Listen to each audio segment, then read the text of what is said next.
बिस्मिल्लाहिर्रहमानिर्रहीम। अस्सलाम वालेकुम फ्रेंड्स, आई होप आप सब ठीक हैं। Welcome back to my channel. आज मैं आपके साथ शेयर करूंगी कि आप गर्मी में जल्दी से जल्दी मक्खन कैसे निकाल सकते हैं। बहुत झटपट निकलेगा और इंशाल्लाह ढेर सारा निकलेगा, क्योंकि हमेशा ही हम लोग घर में मलाई स्टोर करते हैं, उसमें से मक्खन निकालते हैं, लेकिन समटाइम्स ये बहुत मुश्किल हो जाता है। सर्दी हो या गर्मी हो तो पता नहीं चलता है इसमें ठंडा पानी ऐड करना है, गर्म पानी ऐड करना है, मक्खन निकलने में बहुत देर लग जाती है और कम भी निकलता है। तो ये सारी ही टिप्स मैं आपके साथ शेयर करूँगी कि आप कम टाइम में ढेर सारा मक्खन कैसे निकाल सकते हैं और ज़्यादा मक्खन कैसे निकाल सकते हैं। तो वीडियो बहुत ज़्यादा इंटरेस्टिंग है, फुल वॉच कर लीजिएगा। तो चलिए स्टार्ट करते हैं, और उससे पहले जल्दी से आप मेरे चैनल को सब्सक्राइब कर लीजिए।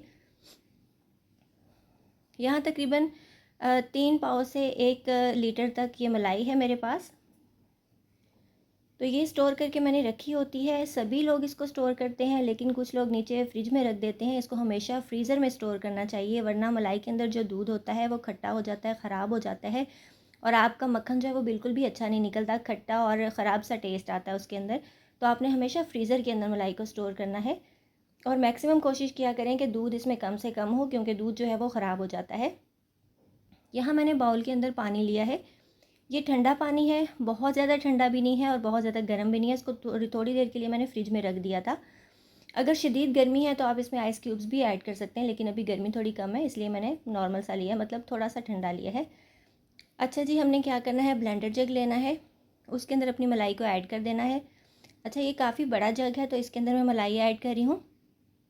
आपने कोशिश करनी है कि अगर आपकी मलाई 1 पाव है तो आपने उसके अंदर 4 गुना पानी, मतलब 3 हिस्से पानी होना चाहिए और 1 हिस्से मलाई होनी चाहिए। इस तरह ब्लेंडर अच्छे तरीके से वर्क करेगा, अपना आपका मक्खन जल्दी से निकल आएगा। बहुत जल्दी निकलता है और टाइम भी नहीं लगता। अगर आप कम पानी ऐड करते हो तो बहुत ढेर सारा टाइम लग जाता है मक्खन निकलने में। तो मलाई ऐड करने के बाद ये जो बाउल के साथ लगी हुई है, इसको भी मैं पानी के साथ मिक्स करके इसके अंदर ऐड कर दूँगी, और आप देख सकते हो पानी मैंने काफ़ी ज़्यादा ऐड किया है। अब हम क्या करेंगे, इसके ऊपर ढक्कन दे के इसको हम ब्लेंड करेंगे। मुश्किल से 1.5 या 2 मिनट लगते हैं, और माशाल्लाह मक्खन बहुत ही ज़बरदस्त तरीके से रेडी हो जाता है। बहुत ज़्यादा इसको चलाने की ज़रूरत नहीं पड़ती। आप देख सकते हो माशाल्लाह झटपट ये 2 मिनट से भी पहले ही बन गया था, और ये हमारा मक्खन माशाल्लाह से बन चुका है। आप देख सकते हो पानी, लस्सी वगैरह अलग हो चुका है और मक्खन जो है वो अलग हो चुका है।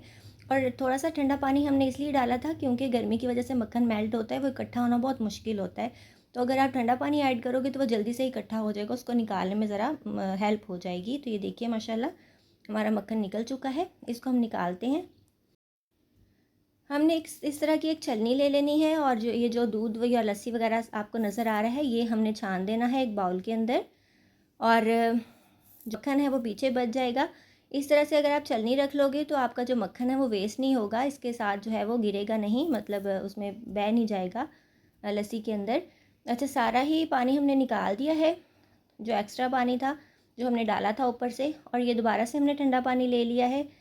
और जब गर्मी होती है तो पानी आपने ज़्यादा ठंडा लेना है। अच्छा, अब मैं क्या करूँगी कि ये जो मक्खन है इसको सारा ही पोर कर दूँगी इस पानी के अंदर। इससे ये होगा, ये स्टेप इसलिए ज़रूरी होता है कि जो एक्स्ट्रा लस्सी वगैरह, दूध वगैरह था वो सारा निकल जाएगा, मक्खन आपका वॉश हो जाएगा, साफ़ सुथरा हो जाएगा। इसको आप लंबे अरसे तक स्टोर कर सकेंगे, ये बिल्कुल भी ख़राब नहीं होगा, क्योंकि इसके अंदर जो दूध और लस्सी वगैरह है वो बिल्कुल निकल जाएगा, और वही जो मॉइस्चर होता है वो इसको ख़राब करता है। तो आप देखेंगे कि पानी का कलर चेंज हो जाएगा, थोड़ा दूधिया सा हो जाएगा। तो आपने इस तरह से हाथों के साथ भी इस स्टेप को कर सकते हो। तो आपने अच्छे तरीके से इसको जो है वो गोल गोल घुमा के सारा ही इसको कोशिश करनी है कि ये वॉश हो जाए अच्छे तरीके से। थोड़ी देर इसको डिप रहने दें, और पानी ठंडा होगा तो ये बिल्कुल भी फैलेगा नहीं, इसमें इकट्ठा ही रहेगा। तो इस तरह से आपने फिर क्या करना है, हाथों की मदद से इसको इकट्ठा करना है, निचोड़ निचोड़ के। इस तरह से छोटे पेड़े बना लें या फिर बड़ा एक ही पेड़ा बना लें, और इसको इस तरह से दबा दबा के सारा ही पानी, लस्सी वगैरह आप निकाल दोगे।